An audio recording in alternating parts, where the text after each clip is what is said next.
Unposted letters, अनकही बातों का पता।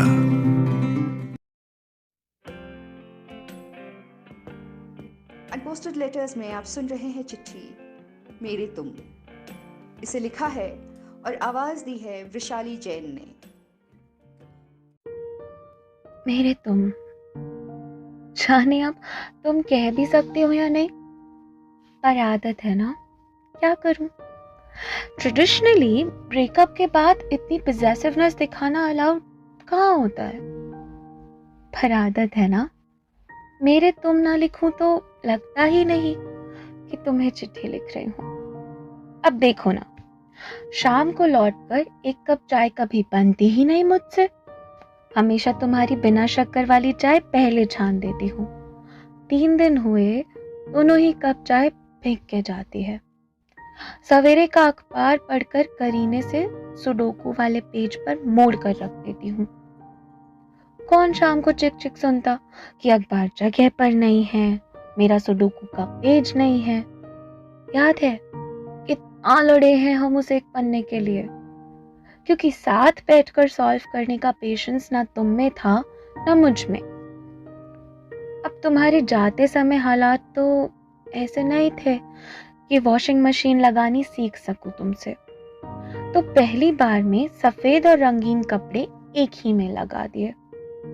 ऑफिस की 3 शर्ट बर्बाद की, और तो और सारा बाथरूम जो साबुन के फेने में भर गया वो अलग। अगली बार कपड़ों के रंग तो बच गए, पर फेने वाली आफत जस के तस रही। ऐसा लग रहा था मेरे मन का गुबार था जो बाथरूम के फर्श पर भरता जा रहा था। जैसे हमारा ये 6 साल का घर सन्नाटों से भरता जा रहा है। जैसे हमारा कमरा, जिसमें तुम्हारे जाने के बाद मैं गई ही नहीं, अंधेरे से भरा हुआ है। और जैसे मेरा मन बेचैनियों से भरता जा रहा है। तुम्हें गए 1 महीना 9 दिन 22 घंटे हुए। 6 सालों को 1 महीना 9 दिन 22 घंटों में सैकड़ों बार जिया जा सकता है। कहाँ जानती थी मैं। तुम भी सोच रहे होगे, अब क्यों लिख रही है ये सब, अब क्यों संभालने की बातें कर रही है, जब खुद ने ही लड़ लड़ के रिश्ता तोड़ा। जब सारी दुनिया समझा रही थी तब तो ये सब बातें याद नहीं आई, तो अब इस सब का क्या मतलब। खुद अलग हुई, सब उथल पुथल किया, तो अब क्यों लिखने बैठी है ये चिट्ठी। मालूम है आज क्या हुआ। आज ऑफिस जाने के लिए जब गाड़ी में बैठी ना, तो आदतन तुम्हारा इंतजार कर रही थी। तुम्हारे रोज 15 मिनट की देरी करने की आदत। 15 मिनट बाद जब तुम्हें फोन करने को हुई तो याद आया कि ये इंतजार तो फिजूल था, तुम तो हो ही नहीं। उस एक लम्हे में इस बीते महीने की सारी कुड़न, सारी चिढ़, उलझन और इंतजार जैसे एक साथ मेरे सामने आ गए थे। वो एक लम्हा जब मैं तुम्हें फोन मिलाने ही वाली थी और नहीं मिला पाई थी, मेरे लिए उस मील के पत्थर जैसा था जिससे सफर सिर्फ आगे जा सकता था। ये छोटी छोटी आदतें जिनके कुल जमा में मेरी और तुम्हारी, हमारी बसाई जिंदगी है, ये मार डालेंगी मुझे। यादों से तो मैं फिर भी लड़ लूं, पर इन आदतों का क्या करूं अभी। दफ्तर नहीं जा पाई मैं, मेल कर दिया कि बुखार है। घर में बैठी हूँ तुम्हारी राइटिंग टेबल पर।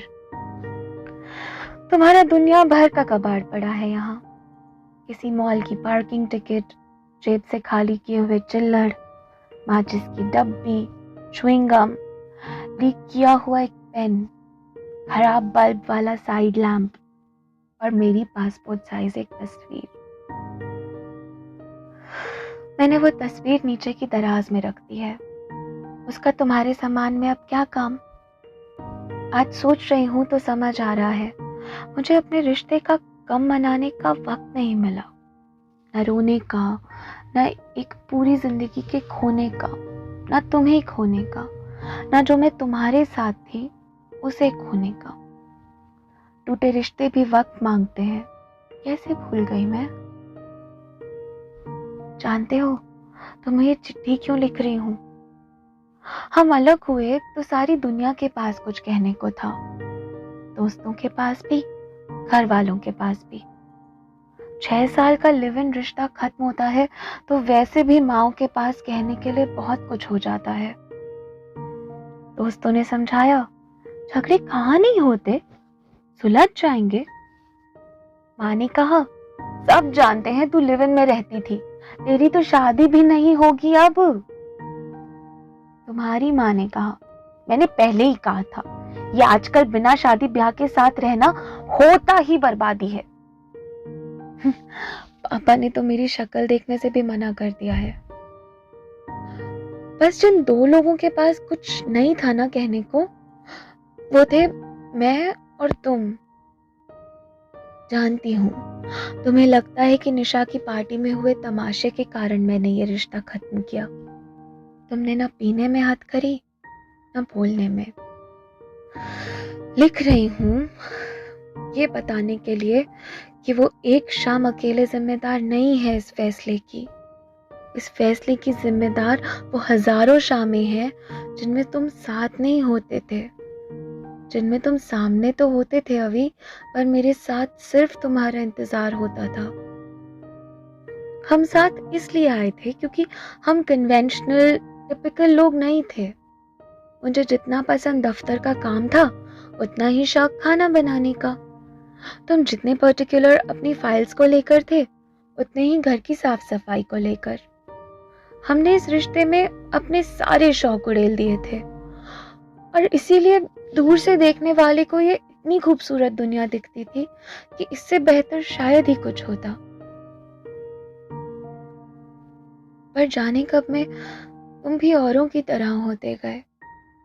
तुम्हें वो वक्त याद है जब ऑफिस के एक बुरे दिन को हम दोनों बालकनी में बप्पी लाहिरी के गानों पर नाच नाच के हवा में उड़ा देते थे?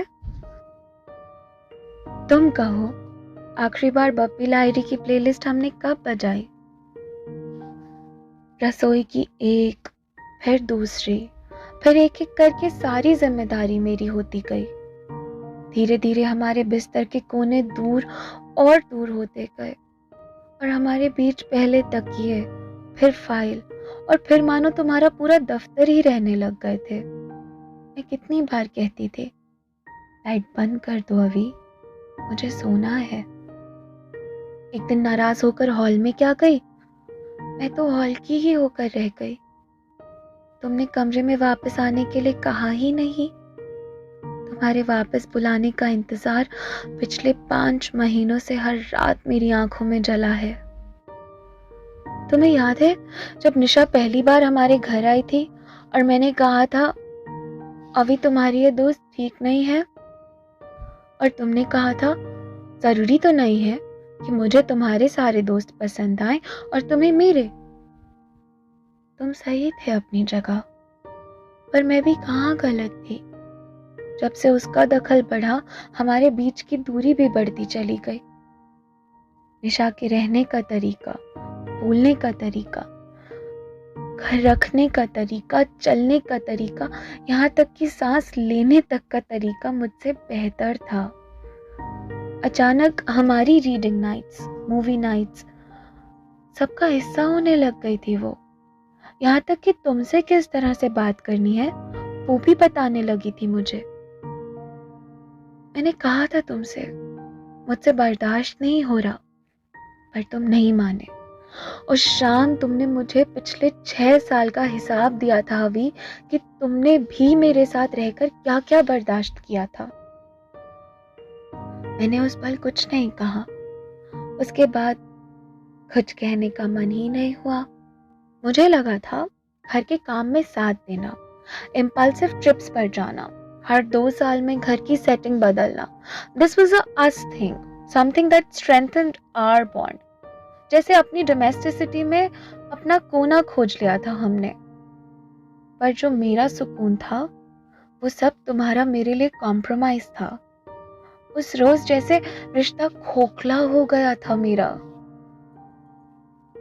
कब तय करते हैं दो लोग अभी कि एक रिश्ते में दुनिया को अकोमोडेट करने के लिए कितना कॉम्प्रोमाइज करना है?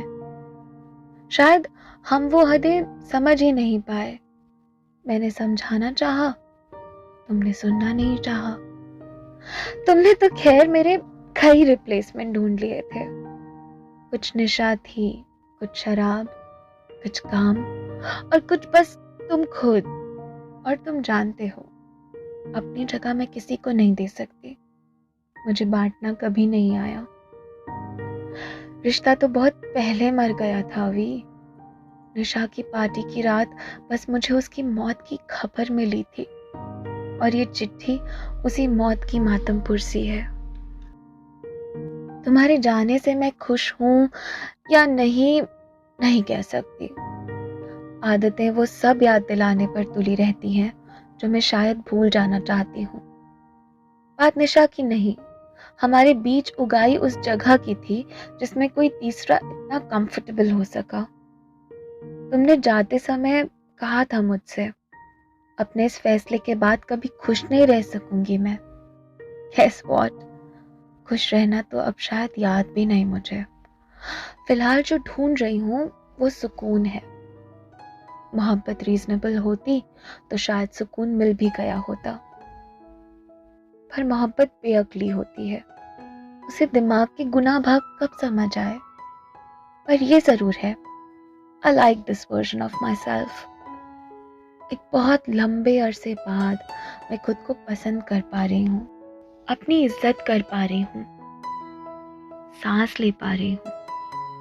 मुझे ये आज़ादी देने का शुक्रिया, मुझे ये सीख देने का शुक्रिया कि अगर रिश्ता हमें पहले से बेहतर होने के लिए इंस्पायर नहीं करता तो उस रिश्ते को ढोने से कोई मतलब नहीं।